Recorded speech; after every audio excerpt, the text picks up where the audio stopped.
मसूरी देहरादून मार्ग पर झील के निकट प्राकृतिक स्रोत से पानी के दोहन पर राष्ट्रीय हरित अधिकरण एनजीटी द्वारा रोक लगा दी गई, जिससे मसूरी के होटलों में पानी का संकट गहराने लगा।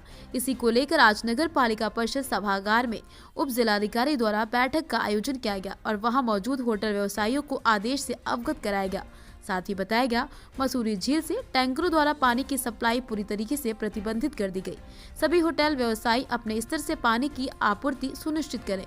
एनजीटी में कार्तिक शर्मा द्वारा एक याचिका दायर की गई, जिसमें मसूरी झील के निकट प्राकृतिक स्रोत से टैंकरों द्वारा पानी की आपूर्ति की जाती है, जिससे उसके जल स्रोत पर प्रतिकूल प्रभाव पड़ रहा था, जिसका संज्ञान लेते हुए एनजीटी द्वारा पानी की आपूर्ति पर प्रतिबंध लगा दिया गया। बैठक में मौजूद होटल एसोसिएशन, मसूरी देहरादून विकास प्राधिकरण, मसूरी वन विभाग, लोक निर्माण विभाग, प्रदूषण नियंत्रण बोर्ड के अधिकारी मौजूद रहे। मसूरी एक पर्यटक शहर है और लाखों की संख्या में मसूरी पर्यटक आते हैं और हम सबको मालूम है कि मसूरी की एक फ्लोटिंग पॉपुलेशन है और पानी की यहाँ पे काफ़ी समय से समस्या है, क्योंकि लाखों की संख्या में लोग आते हैं और पर्याप्त मात्रा में यहाँ पर पानी नहीं मिल पाता। उसको देखते हुए अभी एनजीटी का एक आदेश आया है कि मसूरी झील से पानी जो है उसका फ्लो बनाया जाए और उसको टैंकर से लेना प्रतिबंध किया गया है। इसको देखते हुए, क्योंकि बहुत बड़ा मुद्दा है, मसूरी पेयजल जो योजना है उसका कार्य अभी चल रहा है, लगभग 6 से 8 महीने उसमें अभी लगेंगे, तो उसको देखते हुए नगर पालिका भी अपने अधिवक्ताओं से राय ले रही है और ज़रूरत पड़ेगी तो नगर पालिका एनजीटी में इसका रिव्यू डालेगी, ताकि जो ये समस्या है, जो आने वाला पर्यटक सीज़न है उसके लिए हमें समय मिला, किसी तरह से समय मिले और आने वाले पर्यटक सीज़न में किसी तरह की मसूरी की नेगेटिव इमेज या नेगेटिव जो एक इमेज होती है वो ना जा सके। इसको देखते हुए हम एनजीटी में एक रिव्यू अपने अधिवक्ताओं से वार्ता करने के बाद डाले जाइए। बिल्कुल, क्योंकि बहुत लोग इस व्यवसाय से जुड़े हैं, क्योंकि पूरी होटल इंडस्ट्री इस टैंकर्स पे डिपेंड है मसूरी की। कई लोग रोज़गार में जुड़े हैं, बहुत सारे टैंकर्स जो उसको चलाते हैं, सप्लाई करते हैं, वो इस योजना से जुड़े हैं। तो इसको सब चीज़ों को ख्याल में रखते हुए पर्यावरण का भी ध्यान रखा जाए और उसके साथ साथ जो अन्य चीज़ें उसको भी देखते हुए इसमें एक रिव्यू एनजीटी में डाली जाएगी। का जो डिसीजन है वो सर्वमान्य है, इसमें मैं कुछ वो नहीं बोलूँगा। जो भी आदेश आया है वो स्वीकार्य है और अगर ऐसा कुछ होता है तो उसमें अपील हम करेंगे और अपना पक्ष रखेंगे। ऑनरेबल एनजीटी कोर्ट ने एक ऑर्डर पारित किया है Kartik Sharma versus state and others में। उसमें 353/2022 वाला केस है और उसमें जो मसूरी में एक प्राकृतिक स्रोत है जो धोबी घाट से और नीचे भट्टा गांव के झील तक जाता है और उसके बाद वो नीचे उसका फ्लो होता है। उसको लेकर के हुआ कि उसमें जो मसूरी देहरादून रोड है उसमें कुछ लोग जो है उसका पतनाला डाल करके उससे पानी टैंकरों से भर के होटलों में सप्लाई होता है। उसको लेकर के हुआ कि वो नेचुरल फ्लो को जो है बनाया जाए, मेंटेन किया जाए और उसके लिए डिस्ट्रिक्ट मजिस्ट्रेट को और उत्तराखंड पॉल्यूशन कंट्रोल बोर्ड को स्पेशली डायरेक्शन दिए गए हैं कि इसका एग्जीक्यूशन और इम्प्लीमेंटेशन को किया जाए। तो उसी के संबंध में हमने आज जितने उससे जुड़े हुए स्टेक होल्डर्स हैं उनको यहाँ पर बुलाया, उनको माननीय न्यायालय के आदेश से अवगत कराया और आज से ही हम उसका जो अनुपालन है उसको सुनिश्चित करवा रहे हैं। सर, कहीं ना कहीं तो पानी की सप्लाई सभी होटलों में वहाँ से होती है, इससे काफ़ी जो पर्यटन सीजन है में अदर जो प्राकृतिक स्रोत हैं उनको लेकर के हमने जल संस्थान को कहा है कि उनको आप रेगुलाइज करवाइए, वहाँ से किस तरीके से पानी लिया जा सकता है, पहला काम। दूसरा, हमने खुद होटल एसोसिएशन से इनसे बात की है जिनकी खपत है पानी की, कि आप जो है पानी के रिसाइकिल पे काम कीजिए, आप रेन वाटर हार्वेस्टिंग पे काम करिए, आप अपने यहाँ कस्टमर का काउंसलिंग का भी मतलब रिसेप्शन में ही रखिए कि आप कितना पानी यूज करेंगे। जो डेली होटल्स में टॉवल और बेडशीट और अदर चेंज होती है, एक ही कस्टमर यदि एक हफ्ते तक रुकता है तो डेली चेंज होता है और उसमें फिर धुलाई में और लॉन्ड्री में पानी यूज होता है, उस सब पर भी जो है आप जो है काम करिए, जिससे कि पानी का हम कम से कम खपत कर सके और उसकी प्रतिपूर्ति हो सके। साथ जितने हैं वो सब रोकिए।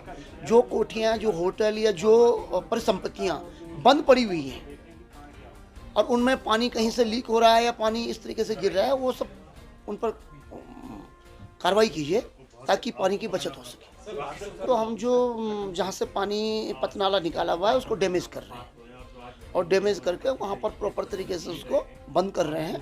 साथ साथ में हम पुलिस को भी हमने निर्देशित किया है कि वो लगातार इस पर निगरानी रखेंगे। यदि गाड़ियाँ भरी जाती हैं और परिवहन करते हुए पाई जाती हैं तो हम कार्रवाई करें। जो यहाँ पर मसूरी पेयजल योजना है जो कि पेयजल निगम के द्वारा बन रही है, वहाँ पर भी पेयजल निगम जो है अभी उनके अधिकारी महोदय ने बताया कि वो सर ऑनरेबल एनजीटी में जैसा आपको सभी को पता है एक कंप्लेंट केस फाइल हुआ था श्री कार्तिक शर्मा जी द्वारा, जिसका नंबर था 353/2022।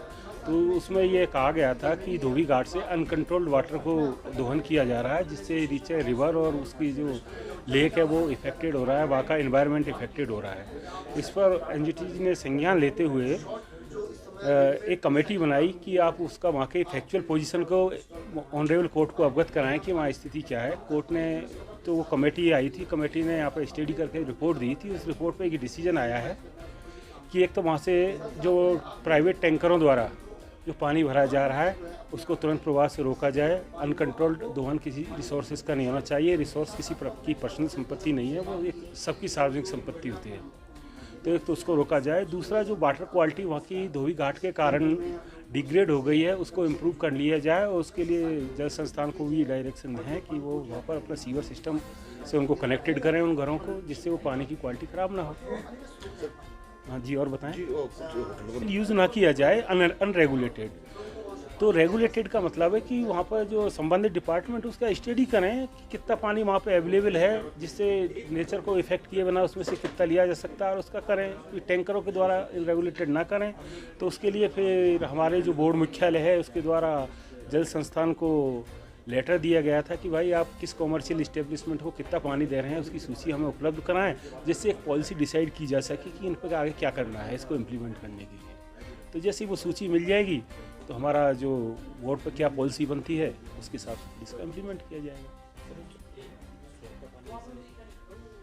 नहीं सर, मेरा ख्याल नेचुरल रिसोर्सेज का उपयोग किसी को पर्सनल वे में नहीं करना चाहिए, ये हम सभी मानते हैं। अब वहाँ पे क्या है तो कुछ ना कुछ अल्टरनेट अरेंजमेंट करना चाहिए और ये व्यवस्था करवाना वाटर सप्लाई का काम जल संस्थान का है, तो उसको देखें कि हमारे जो जितनी भी वाटर बॉडीज़ हैं उनकी शुद्धता बनी रहे। हाँ, यही तो हो रहा है ना वहाँ पे। हाँ, वही तो उसमें कहा है कोर्ट ने। आप नियंत्रण करेंगे या नहीं, उसमें डायरेक्शन हुआ है उसमें। सारे कपड़े वहीं। हाँ, तो उसमें हुआ है ना कि उनको सीवर सिस्टम से जोड़ा जाए। जो पानी वॉशिंग में यूज़ हो रहा है वो एक ट्रीटमेंट के द्वारा रिसाइकिल होके नहीं और दोबारा उसके बाद छोड़ा जाए, डायरेक्ट नहीं जाए पानी। उसमें लिखा एनजीटी का जो नया प्रावधान आया है, नियमावली आई है, जिसके अंतर्गत झील के पानी का कमर्शियल उपयोग पूर्ण रूप से प्रतिबंध करा गया है। टैंकरों से इसकी आपूर्ति मसूरी क्षेत्र में मना करी गई है। इसका एक बहुत ही बुरा असर पूरे के पूरे पर्यटन कारोबार पर पड़ेगा मसूरी में। साथ साथ हम ये भी कहना चाहेंगे कि उत्तराखंड के समस्त शहरों में, समस्त पर्यटन नगरों में और कई इलाकों में पानी की आपूर्ति जो होती है वो टैंकरों द्वारा होती है। अगर मसूरी में ये नियम, ये कानून लाया गया तो जल्द ही ये पूरे के पूरे प्रदेश में लागू हो जाएगा। इससे पूरे प्रदेश की छवि खराब होगी। पूरा प्रदेश जो पर्यटन प्रदेश के नाम से जाना जाता है उसे पानी की किल्लत हो जाएगी, अर्थव्यवस्था खराब हो जाएगी। मसूरी के और उत्तराखंड के समस्त हमारे युवा साथी बेरोजगार हो जाएंगे।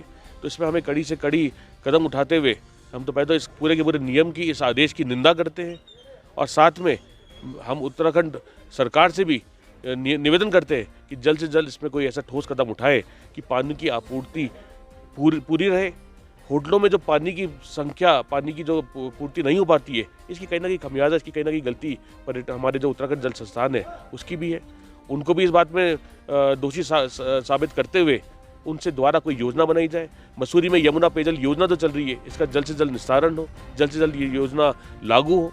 और अगर ये लागू नहीं होता है और पानी की आपूर्ति टैंकर द्वारा नहीं करी जाती है तो मसूरी में पानी के लिए हाहाकार हो जाएगा और आने वाले पर्यटन सीजन में अधिकांश होटल बंद हो जाएंगे और इसका पूरा का पूरा जिम्मा जो है, पूरी की पूरी जिम्मेवारी एनजीटी को लेनी पड़ेगी और जो छवि खराब होगी वो प्रदेश सरकार को, धामी सरकार को उसका फल भोगना पड़ेगा। सर, इसके खिलाफ क्या एक बहुत ही जल्द एक निंदा प्रस्ताव पास करते हैं इस निर्णय के लिए। दूसरा, हम बहुत ही जल्द एक भव्य मीटिंग बुलाकर मसूरी के आसपास के स्रोतों से किस प्रकार से पानी को लिया जाए और होटलों में और व्यवसायियों में और व्यापारियों में, रेस्टोरेंट स्वामियों को ये पानी पहुँचे, इसकी एक बैठक हम करने जा रहे हैं जो कल सुनिश्चित की जाएगी, कल दिन में। तीसरा हम जो कदम उठाने जा रहे हैं, हम क्योंकि मसूरी में एनजीटी और पीसीबी के अधिवक्ताओं की उपलब्धता नहीं है, हम जल्दी एक अच्छी विधिक राय लेकर, जो कि एनजीटी के अधिवक्ता हुए उनसे राय लेकर इसमें जल्द से जल्द कोई ना कोई प्रयास करेंगे कि इसमें राहत मिले और मसूरी और उत्तराखंड की छवि ठीक रहे, पानी की आपूर्ति होटलों में बनी रहे। उत्तराखंड पेयजल निगम की जो योजना, यमुना पेयजल योजना जो है, वो ऑलरेडी 2 साल पीछे चल रही है। वो पहले से ही 2021 में पानी उन्हें देना चाहिए था, 2023 आ गया है। ये पूरी की पूरी योजना जो है एक भ्रष्ट योजना है।